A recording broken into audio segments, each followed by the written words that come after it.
नमस्कार, आदाब। मैं नवेद सिद्दीकी। आप सुन रहे हैं Samajwadi party updates. Samajwadi party के अधिकृत YouTube channel @Samajwadi party TV पर लाइक करें, शेयर करें, सब्सक्राइब करें, बेल आइकन प्रेस करें ताकि सीधा संवाद आप तक पहुंचाया जा सके। समाजवादी पार्टी के राष्ट्रीय अध्यक्ष एवं पूर्व मुख्यमंत्री श्री अखिलेश यादव ने आज पार्टी के राष्ट्रीय महासचिव श्री शिवपाल सिंह यादव के साथ गाजीपुर के सैदपुर पहुंचकर विधायक श्री अंकित भारती को शुभ विवाह की शुभकामनाएं दी। श्री अखिलेश यादव और श्री शिवपाल सिंह यादव ने श्री अंकित भारती और उनके परिजनों समर्थकों से मिलकर शादी की बधाई दी। इस अवसर पर मीडिया से बात करते हुए श्री अखिलेश यादव ने कहा कि बिहार की जनता बदलाव चाहती है, बिहार खुशहाली और तरक्की के रास्ते पर जाना चाहता है। बिहार में श्री तेजस्वी यादव के नेतृत्व में इंडिया गठबंधन की सरकार बनेगी। हम सभी लोग श्री तेजस्वी यादव के साथ हैं और बिहार को आगे ले जाएंगे, विकास करेंगे, नौजवानों को रोजगार और नौकरी देंगे। उन्होंने कहा कि भाजपा ने श्री नीतीश कुमार के साथ षड्यंत्र किया है। बिहार की जनता और सभी नेता जानते हैं कि भाजपा केवल चुनाव के लिए श्री नीतीश कुमार का इस्तेमाल कर रही है। भाजपा धोखेबाज पार्टी है। भाजपा किसी की सगी नहीं है। उसने बिहार की जनता को धोखा दिया है। जनता इंडिया गठबंधन के साथ है। श्री अखिलेश यादव ने कहा कि प्रधानमंत्री जी और भाजपा सरकार की साख देश के साथ विदेश में भी खत्म हो चुकी है। अमेरिका के राष्ट्रपति हर रोज टिप्पणी कर रहे हैं, प्रधानमंत्री जी का माखौल उड़ा रहे हैं। अमेरिका टैरिफ लगाकर अपनी अर्थव्यवस्था को मजबूत कर रहा है, वहीं केंद्र सरकार चीन के साथ व्यापार बढ़ाकर हमारे देश की अर्थव्यवस्था को भारी नुकसान पहुंचा रही है। चीन ने हमारे बाजार पर कब्जा कर लिया है। भाजपा सरकार की गलत नीतियों ने देश की अर्थव्यवस्था को बर्बाद कर दिया है। महंगाई, बेरोजगारी चरम पर पहुंच गई है। किसानों को खाद, डीएपी नहीं मिल रही है। आखिर क्या कारण है कि किसान लाइनों में लगा है लेकिन खाद नहीं मिल रही है। धान की सरकारी खरीद नहीं हो रही है। बिचौलिए फसल की लूट कर रहे हैं। किसानों को धान की सही कीमत नहीं मिल पा रही है। समाजवादी सरकार में हमने एक्सप्रेसवे के किनारे मंडियां बनाई थी, लेकिन भाजपा सरकार ने मंडियों का काम रोक दिया। मंडियां बन गई होती तो किसानों को धान, गेहूं, आलू समेत सभी फसलों का सही मूल्य मिल जाता।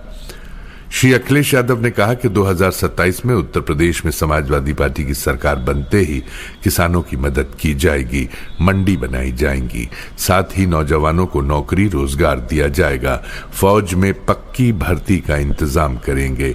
उन्होंने कहा कि भाजपा और मुख्यमंत्री जी जनता को भाषणों में उलझाए हुए हैं। उत्तर प्रदेश में निवेश नहीं आ रहा है।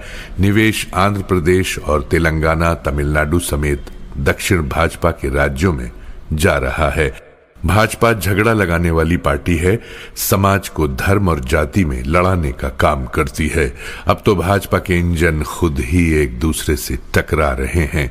मतदाता सूची के SIR को लेकर श्री अखिलेश यादव ने कहा कि भाजपा SIR में घोटाला करना चाहती है। उत्तर प्रदेश में कहीं भी BLO PDA के नहीं है। उत्तर प्रदेश में PDA मतदाताओं की संख्या सबसे ज्यादा है, लेकिन उनके BLO नहीं है। भाजपा सरकार ने जाति धर्म के आधार पर भेदभाव करके BLO बनाए हैं।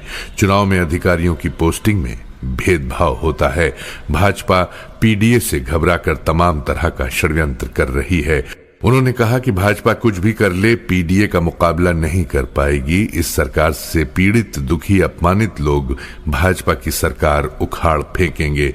उन्होंने कहा कि समाजवादी पार्टी इंडिया गठबंधन ने लोकसभा के अंदर और बिहार समेत अन्य जगहों पर SIR में घपले के खिलाफ आवाज उठाई। सुप्रीम कोर्ट भी साथ आया, जिससे SIR की प्रक्रिया में थोड़ा सुधार आया है। श्री अखिलेश यादव ने कहा कि चुनाव आयोग की जिम्मेदारी है वोटर लिस्ट ठीक रखना। वोटर लिस्ट में सभी पात्र मतदाताओं का वोट शामिल रहे। सभी मतदाताओं का वोट पड़ जाए, लेकिन चुनाव आयोग निष्पक्ष कार्रवाई नहीं करता है। उत्तर प्रदेश का कोई भी उपचुनाव देख लिया जाए, विधानसभा चुनाव देख लिया जाए, चुनाव आयोग भेदभाव करता है। मुख्यमंत्री श्री योगी आदित्यनाथ के बयानों पर श्री अखिलेश यादव ने कहा कि कपड़े पहनने से कोई योगी नहीं बन जाता है, लोग भाषा और व्यवहार से योगी बनते हैं। श्री अखिलेश यादव ने कहा कि लगातार बढ़ती महंगाई से खेती की लागत बढ़ गई है। खाद, बीज, बिजली, मजदूर सभी कुछ बढ़ गए हैं, लेकिन महंगाई के हिसाब से गन्ने का मूल्य नहीं बढ़ाया है। नया पेराई सत्र आ गया है, लेकिन चीनी मिलों पर अभी पिछली पेराई का बकाया है। किसान परेशान हैं। उन्होंने कहा कि भाजपा सरकार खेती से जुड़ी चीजों का दाम बढ़ाकर किसानों की जेब काट रही है। पिछले कई सालों से गन्ने का मूल्य नहीं बढ़ा। गन्ने का जो मूल्य बढ़ाया गया है वो महंगाई और लागत मूल्य के हिसाब से नाकाफी है। इससे पहले श्री अखिलेश यादव और श्री शिवपाल सिंह यादव के गाजीपुर पहुंचने पर समाजवादी पार्टी के नेताओं कार्यकर्ताओं ने फूल माला गुलदस्ता भेंट कर भव्य स्वागत किया। ये जानकारी समाजवादी पार्टी के मुख्य प्रवक्ता श्री राजेंद्र चौधरी ने दी। इसी के साथ आज के ये अपडेट्स यहीं समाप्त होते हैं। कल नए अपडेट्स के साथ आपसे फिर मुलाकात होगी, फिर मुखातिब होंगे। तब तक कबूल कीजिए नवेद सिद्दीकी का सलाम, नमस्कार, शुभ रात्रि।